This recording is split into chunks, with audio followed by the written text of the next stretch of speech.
Hello, it's Conservation Conversation number 26. Welcome. I had such a great time chatting to Sam Lee last week, and thanks to everybody who tuned in for that. We had a great crowd, lots of questions. That's been recorded, and it'll be accessible for a while.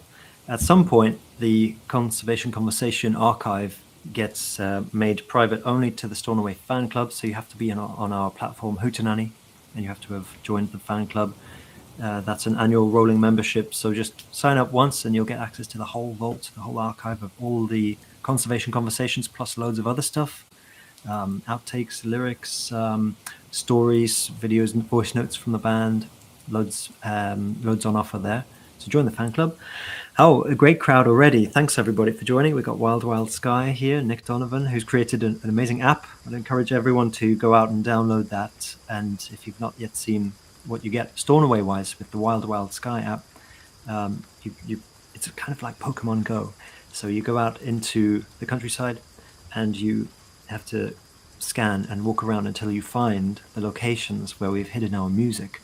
I think I have revealed this publicly, so I'll just say that now. The locations that we chose were salt marshes. So if you're planning a trip to anywhere near one of the UK's 20 biggest salt marshes anytime soon, or you happen to live near one or something, just go grab this free app and enjoy it.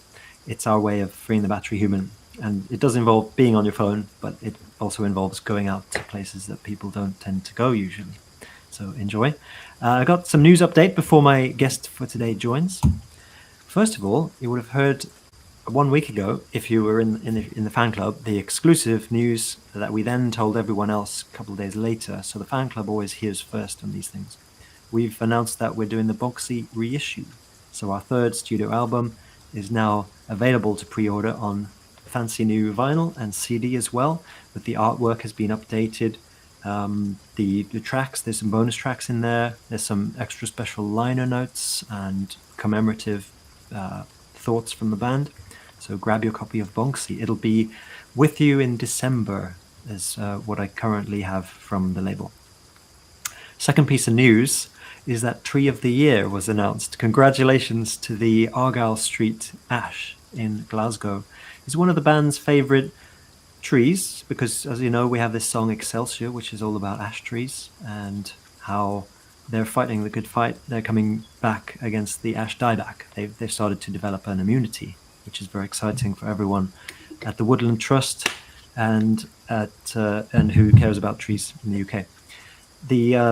But it's not just our favourite tree involved in this story, it's also our favourite street name. So the band formed in Oxford 21 years ago, and we used to rehearse on a street called Argyle, and it was just next door to the Chester Arms in Oxford, in this little corner of Oxford called East Oxford called Iffley. So somewhere between Iffley and Cowley, which are places that you can hear referred to in our songs, there's nestled Argyle Street. And it's a place very fun to us. The Argyle Street in Scotland probably has nothing to do with it, but it in Glasgow probably has nothing to do with it. But it sort of reminded me of some really golden, happy memories of when we first formed this group. And thanks to everyone who's been in touch with us and following us for those 21 years. Hey, here's to many more. Final piece of news, number 3, is just a big shout out to the Folk Album of the Year Award, which is a new initiative being spearheaded by Folk on Foot, and more about them later.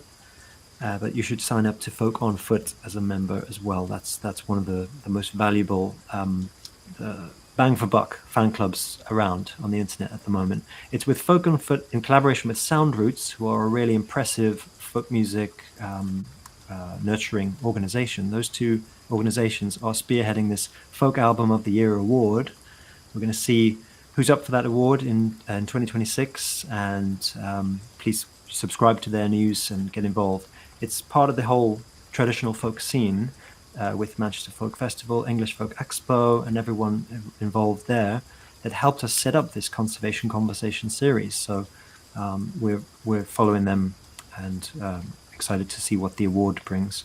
Folk on Foot, I'll just quickly say they're this incredible bang for buck fan club that you can join, and you can go and see archive footage from today's guest, who I'll tell you about in a second, as well as Sam Lee and Bella Hardy, our two previous guests, and many other hugely talented people, from Robert McFarlane to Johnny Flynn and countless incredible musicians, award-winning people. They've all done what is in the folk on foot kind of way of doing things. They go out in a hike, in a walk, and they'll find a natural location or sometimes a cityscape, and they'll go and just walk along whilst singing folk songs and talking about what inspired them.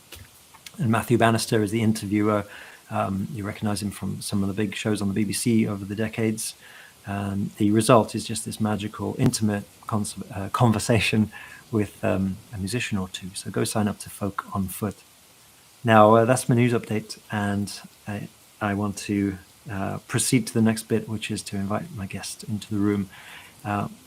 Sean comes from the band's favorite part of the world, I would say. We've always had the best times, most memorable, happy times as a band, touring in the northeast of England, specifically Middlesbrough, Stockton-on-Tees. These are the places that were really formative to us, and some of the promoters who first took a bet on the band and really helped us out were the Kids of Solid Gold. That's one of them. They're operating in Middlesbrough and Stockton to this day. Sean is from a band called The Young'uns, who's a folk trio from that part of the world, and I'm really excited to speak to him for the first time today. So welcome, Sean. How you doing? Hi, Ollie. Hi, everybody. It's great to be with you. Thanks for giving us your time on this Tuesday night. Pleasure. You guys have done a Folk on Foot session as well, haven't you? We did the very first one 7 years ago, when we took Matthew and Natalie around the beautiful streets of Hartlepool, the historic headland. But we literally recorded our second episode yesterday. We took Matthew up Rosebery Topping on the North Yorkshire Moors, which is a big landmark for Teessiders, and yesterday was a glorious day, and it felt like half a Teesside was doing the same walk, so it wasn't the best sort of. It was great. I remember we had an audience, lots of kind of bemused kind of teenagers saying, "What are you doing, lads?" But it was beautiful, and what a fantastic podcast Folk on Foot is. Yeah. Well, you picked the right day for it. The summer seemed to just return in full bloom yesterday and today as well. We'll see how long that lasts. But I didn't know you were filming a second session. That's really exciting. I'll definitely tune into that. Yeah. Oh, thank you. Yeah. So you're in the band with two others. Can you introduce the band to folks here who may not have heard of you? Yeah. So we're been going almost as long as you guys. We just celebrated our 20th anniversary this year, which is quite unfortunate when you've got a name like ours and you've been called the Young'uns for 20 years. But that's just sort of something we're lumbered with, really. We basically, it's myself and Michael Hughes and David Eagle, and we're three kind of old school friends from the northeast, and we discovered folk music, traditional song, by chance, really, in the back room of a pub one night when we were teenagers, and it changed our lives completely. And if we'd have known that night that we'd go on to have a career and go around the world and make albums and experience all these wonderful things, we would have probably thought more carefully about deciding on the name. And the reason we're called the Young'uns, which just gets worse with every passing year, is because that's what people called us in the folk clubs. We were the youngest people, it seemed, who were singing these sort of old songs, really. And the name sort of unfortunately stuck. Oh, it's a great kind of evocative name, and loads of your artwork is just really well put together, very creative. I love I think it's the first record, right, where you've got a trio who look like they're from one of these famous newspaper clippings, and they're a bit of a meme, the three old women, and then the shadow is you guys cast against the wall with your instruments and everything. It kind of draws the link between what you're doing. I think is one of the things that people love about what you're doing is the intergenerational preserving of the old into the new times, and taking songs that are been around a long time but putting your own twist on it. My favorite one is that the Watercress, which I actually had a stab at learning today and tracking my little version of that.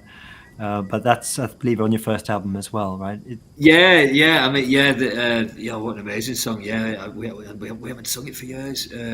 Got it off the singing of the Young Tradition, and I mean that was that album. I mean that album's got almost as bad a name as the name of the band. That album's called "Man, I Feel Like a Young'un," which is a sort of Shania Twain reference there. I thought so. Well, we did a few earlier sort of lost albums that were kind of only printed 100 copies or so, but before that was the first one that's you can still sort of access. I mean, you don't really want to hear the ones before that, to be honest. But yeah, it was particularly with songs like that. It was songs that we heard in the pubs that we had no knowledge of. You know, we didn't grow up knowing what folk songs were. You know, we maybe had a vague idea that in Ireland you could hear songs, and in Scotland you could, but we had no idea that there were songs from, from Teesside and North Yorkshire. You know, people from our area are so proud to be from our area, and there's not much of an avenue for that apart from sort of local tribalism and football and stuff, which is all well and good. But to discovering when we were teenagers that there were songs that you could sing, and you could sing with other people in a communal, welcoming environment where a wall of sound could be created, and it didn't matter if you had a big voice or a little voice. You know, I didn't know what harmony was till I went into a folk club. Mm-hmm. Michael and David did. They're far more sort of musically sort of equipped than I was going into the world. But I couldn't it was just a complete revelation to me that you could get up and sing a song without an instrument in your own accent, with a pint of beer in your hand, and forget the words halfway through, and nobody minded because you were singing your song, and it was with integrity. I think that's and honesty as well. I think that was at the heart of it for me, and the storytelling nature of folk song. So I think in those early years, we just absorbed as many as we could, and for several years thought, well, there'd never be a need to write songs ourselves, because all the songs had already been written, certainly the ones we wanted to sing, whether they were traditional songs that were hundreds of years old, or whether they were written by our sort of pioneering Teesside folk heroes, in particular Graham Miles, an extraordinary man who wrote hundreds and hundreds of songs in a prolific 20-year period from 1950 to 1970. Many of these songs have become traditional for many people. People sing them in Australia and New Zealand, often thinking that they are traditional songs that are over 100 years old, not realising they were written by a man from Middlesbrough in 1966 or whatever. So that world was just so warm and vibrant, and it could tell us everything we wanted to know or needed to know or felt we knew about life. And love and death and war and tragedy and comedy. It was all there in this great treasure chest of traditional song. Yeah. That songwriter you mentioned, I think I've come across a number of their songs, and a lot of them are to do with the shipping tradition and particularly fishing and whaling, right? Because of the tradition. Yeah, a little bit, but Graham literally. I mean, it's a fascinating story, because when he was a kid, when he was 15, he went into the library in Middlesbrough, and because he'd heard like Ewan McCall on the radio, and he'd heard this folk song revival, and he wanted to know what the songs of Teesside were. So he went in the library and asked someone where were the local songbooks, and the librarian said, "Well, we haven't really got any." And he realised that there wasn't really a tradition there that had been recorded or collected or whatever. And so this kind of thought dawned on him that, well, if no one was writing the songs of Teesside and North Yorkshire, if no one was writing about the different industries and the changing times and the social and the natural landscapes, then someone had to do it. And he eventually, a few years later, decided that it had to be him. And so he gave himself 20 years and he took to the road, and he experienced all these different industries and jobs just so he could write songs about it. Right. So for a year, he worked in an iron foundry and did a whole kind of album of songs about that.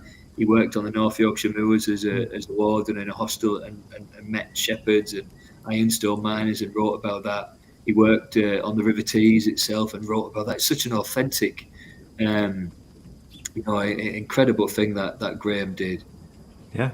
Yeah, that's really courageous, I'd say, as well, because a lot of the musicians we're talking to in this series are they have lots of good stories about folk song collectors who went out and were Yeah. inspired to collect the songs of wherever they were from, but to go out and write a whole catalog, a whole repertoire, because it doesn't exist yet. Yeah. That's quite amazing. What a It's talent! incredible. And the other fascinating thing about Graham is that he didn't like singing. He didn't want to perform them. He was a shy Yeah, person, but he just knew that no one else was doing it, and he had this skill, this beautiful skill, and this great musicality and lyricism, and he he left this huge legacy, and he died in 2013, and it's still unknown. He's still unknown. Most people, if you asked anybody in the street in Middlesbrough, have you heard of Graham Miles? Most people would say no. It's such a shame.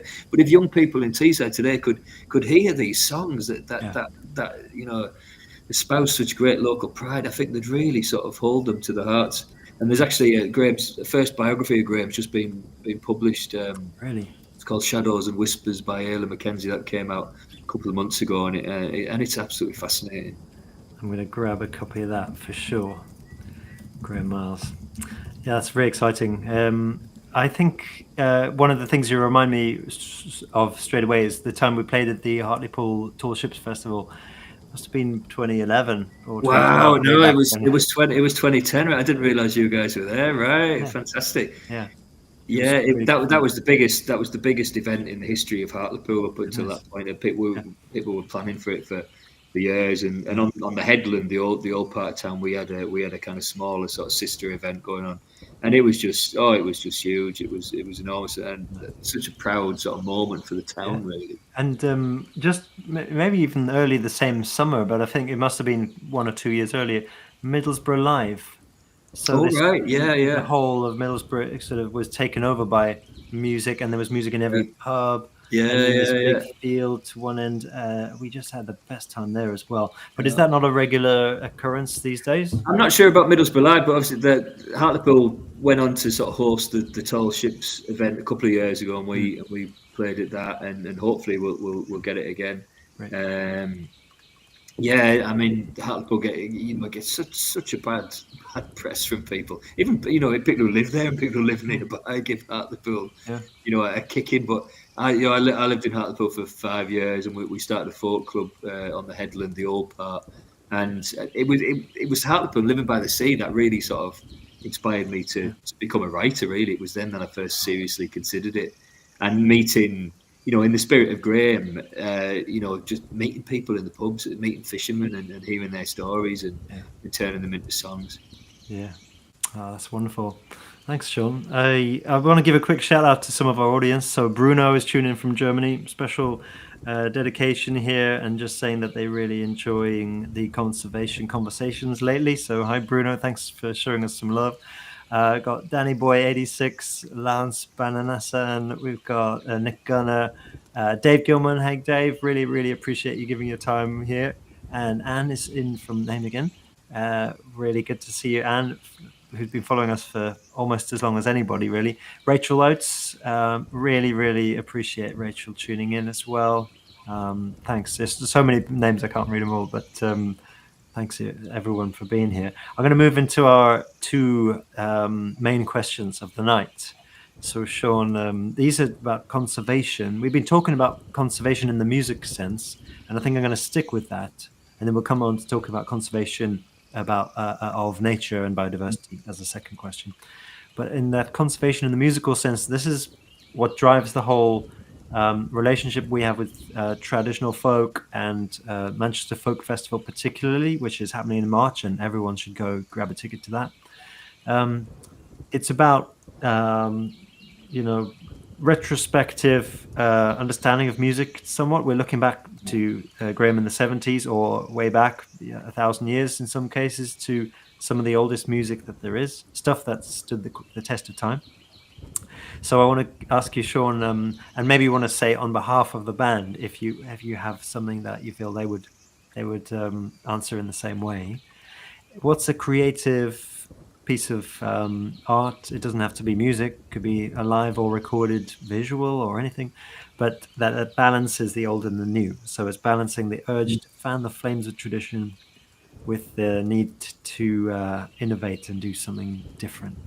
Yeah, I mean, like I talked a lot about him already, but I think Graham Miles would really kind of would be my immediate answer to that. And I think other people who are kind of around now and who do that, who kind of stand on the shoulders of these tradition bearers. There's an amazing singer from Newfoundland in Canada called Matthew Byrne, who's just one of my favourite singers, and he's just had a record out called Stealing Time, and he takes these old songs, often collecting them himself from people in Newfoundland, and breathing such beautiful life into them, and sort of reviving and sharing these songs that are traditional.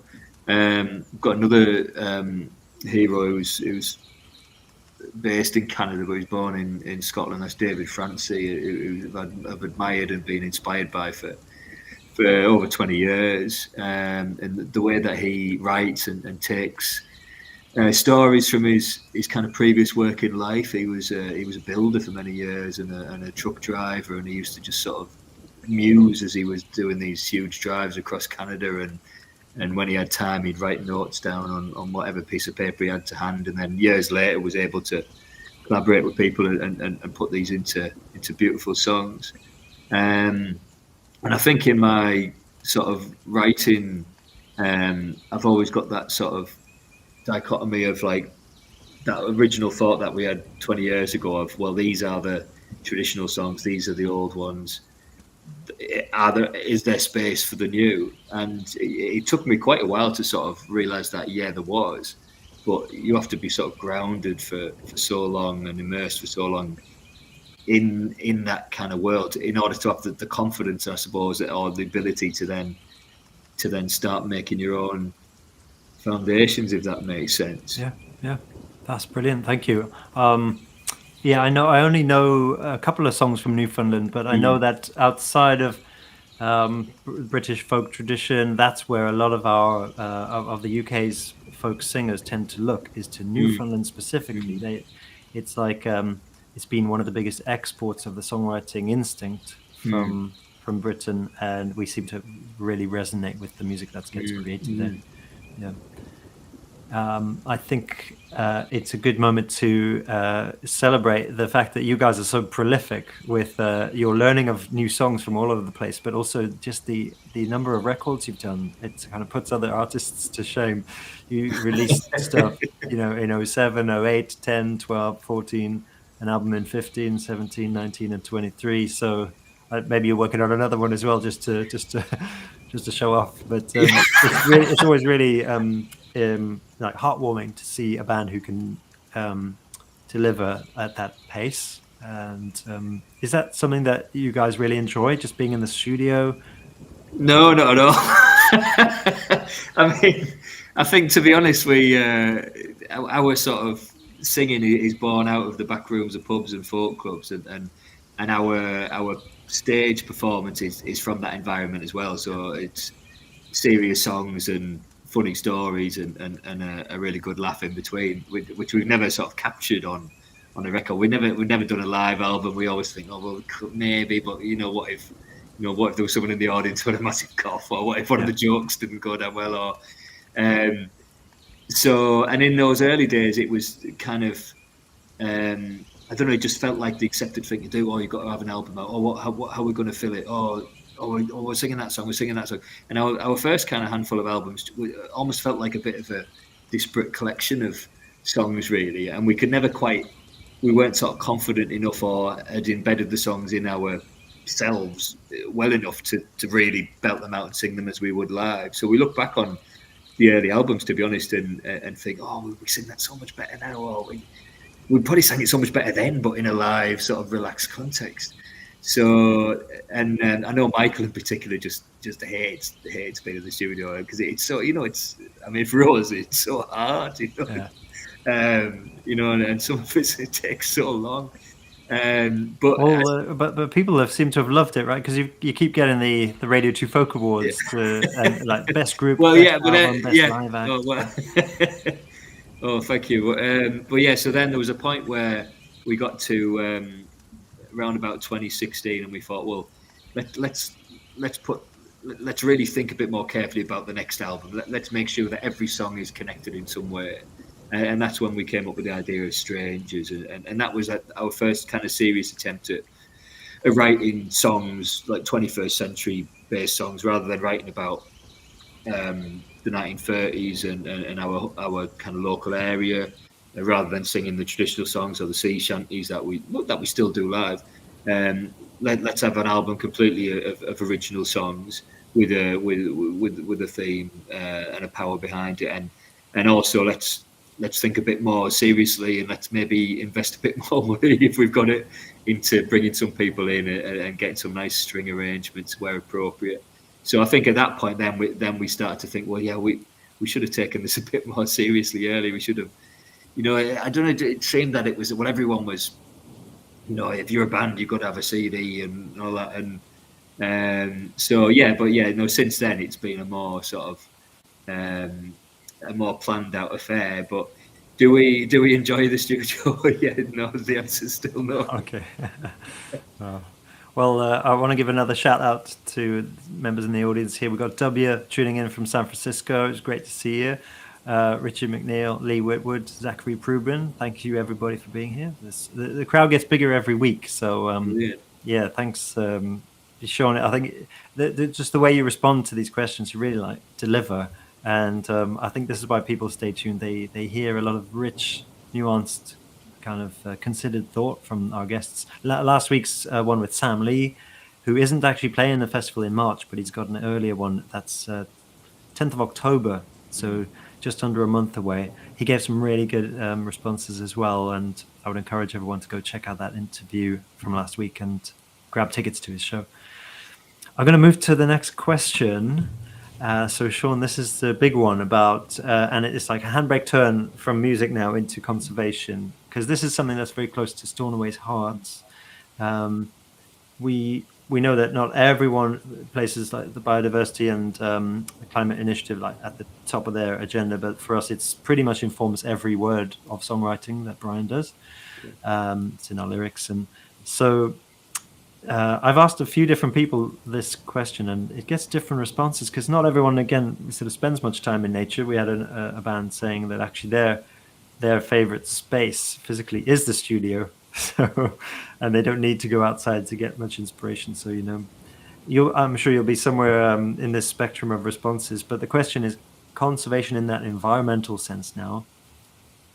What is a creative space or location that you feel invites nature in to be part of the process of humans creating or appreciating creativity?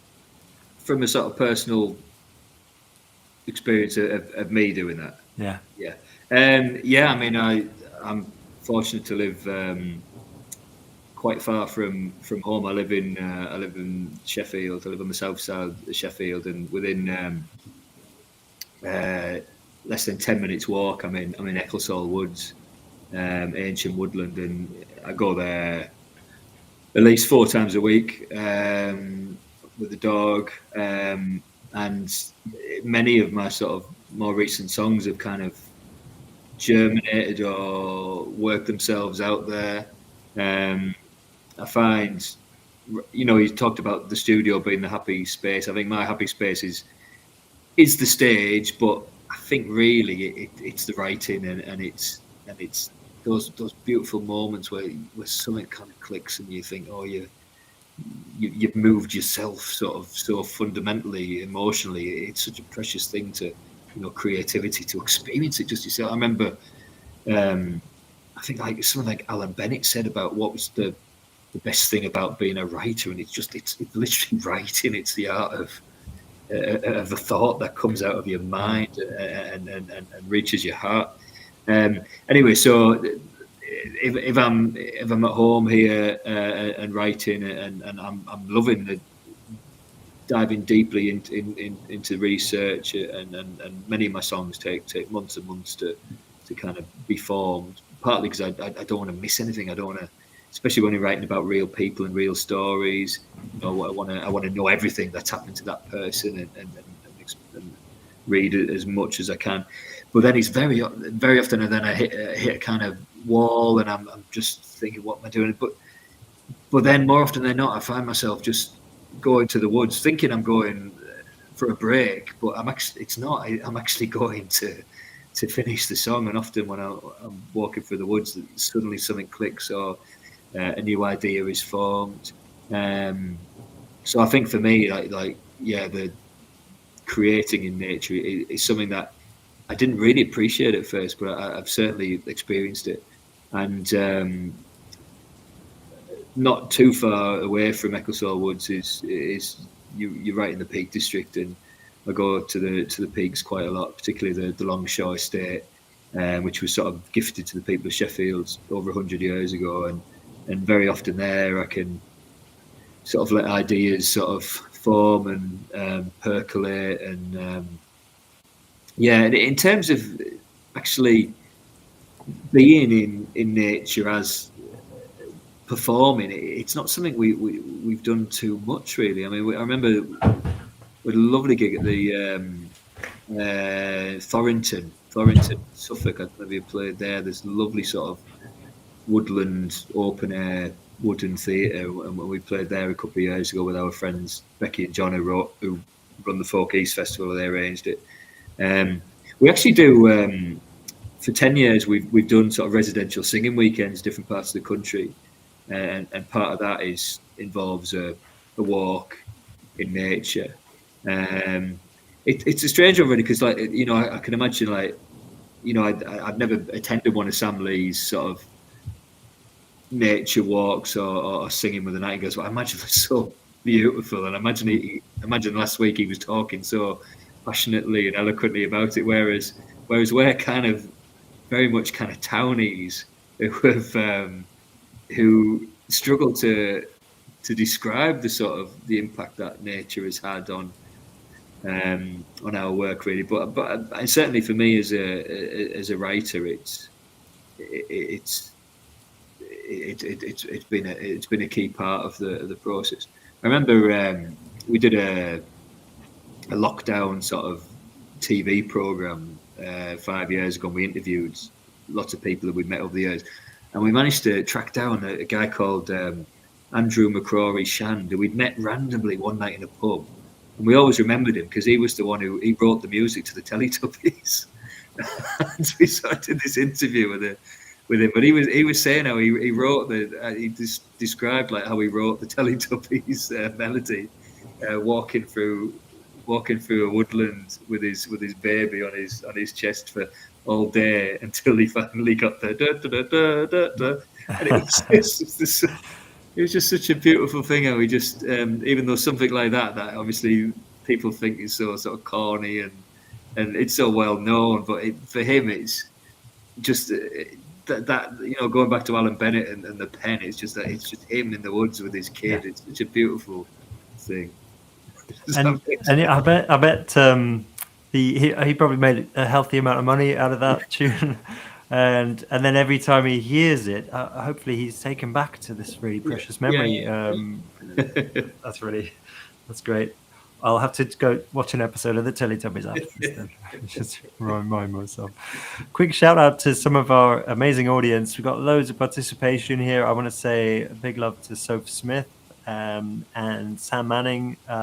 Just really great. Sam is a marine biologist and has been inspired here. And then David Millard tuning in from Texas for the first time, and Annabelle Heap from Hampshire. Just thank you, everybody. This is great. And we're coming towards the end of that our conservation conversation, but I wanted to give you, Sean, the opportunity to talk about anything exciting coming up for the young ones, because all that we really know about is the Manchester Folk Festival. You're there on the 20th, and everyone needs to go down and see that show. It's going to be a really great one. But anything else you want to pitch to people in the meantime? Yeah, thanks, Ollie. I mean, we've been celebrating our 20 years as a band this year. We've been on a big tour. We're actually about a month and a bit off a very special all-day event we're putting on in Middlesbrough Town Hall called the Young Uns Big Borough Bash, and it's an all-day event on the 15th of November, Saturday the 15th, and it's going to be jam-packed. Really, we're going to start with a family concert, singing some of the songs we've written with kids over the years. We're going to have some kids from the schools we went to singing them with us. we're gonna recreate our lockdown TV program, YTV, maybe with Mr. Teletubby himself. And then we're going to perform the only performance this year of our theatre piece, The Ballad of Johnny Longstaff, which is based on a local hero in the 1930s. And then we're going to have an evening concert with some wonderful guests like Jez Lowe, who's another one of our songwriting heroes, and Janice Burns and John Doran, who are a great young duo, and some other sort of mystery guests as well. So yeah, the Young'uns Big Borough Bash is the 15th of November. Great, in collaboration with your label Hudson, right? So that's right. Yeah, Hudson Records, named after a Sheffield dog. Okay. Now, everyone, do head up to Middlesbrough, and that's middle November. It's a Saturday night, so you know, no excuse. The Big Borough Bash. I might have to head along myself. That'll be quite exciting in Middlesbrough Town Hall. And thanks, Sean. You also mentioned 3 places that we can add to Stornoway's growing list of the wild venues that we want to play someday. We're gradually assembling this list, and if anyone has ideas like caves, mountaintops, swamps, salt marshes, like I said earlier in the call, but you've added 3 there. The one in the Peak District, the woodland that you said you'd like to go walking in. What was the third? Is the forest down in Suffolk area? Yeah. Thorrington. Yeah, beautiful. Yeah. Well, we definitely are one of the least likely bands to go in and disturb the creatures by like plugging in a wall of amps or anything like that. So we're going to do this wild touring in a very sensitive way, a bit like Sam Lee does his Nightingale stuff, which you mentioned. And again, another reason to tune into last week's recording, because we did talk with Sam a lot about how sensitive it is to the nature and preserving the habitats of those creatures. But yeah, this has been great. So 3 new venues for our Wild Places list, a gig recommendation for November, and obviously the 20th of March for your Manchester Folk Festival slot. I think I'll just end with a little comment from Sam Manning, who tells us, the Teletubby farmers hate the fact that the farm was used. They've now filled in the pond that you see on the episodes, and they've destroyed all the evidence. Thanks, Sam. I mean, that's really it for my questions, and we've had a chance to hear what you're up to, and so I just remains to just say thank you, Sean, for giving us your time, and love to the other 2 in the band. And yeah, thanks so much, Ollie. It's been great. Thanks, everybody. Pleasure to have you here. I'll just do my wrap up now. So we'll say goodbye to Sean, and bye, everyone. Thank you very much, Sean. Take care. Thanks, everybody. Again, it's been really magical half hour with you all. Bigger crowd than ever, and we're going live on Instagram, YouTube, Facebook, and this thing called Restream, which is the magic tool we're using to broadcast all of those at once and to get all your questions seen. So just thanks for giving us your time. See you here next Tuesday. I'm going to be very cryptic again and not reveal too much about who the guest is for next Tuesday, but you will be very pleased with it, I can tell you that. And we've got guests booked in for pretty much the rest of the year, every single Tuesday night. See you next Tuesday at 8:30 p.m. Take care. Have a great week.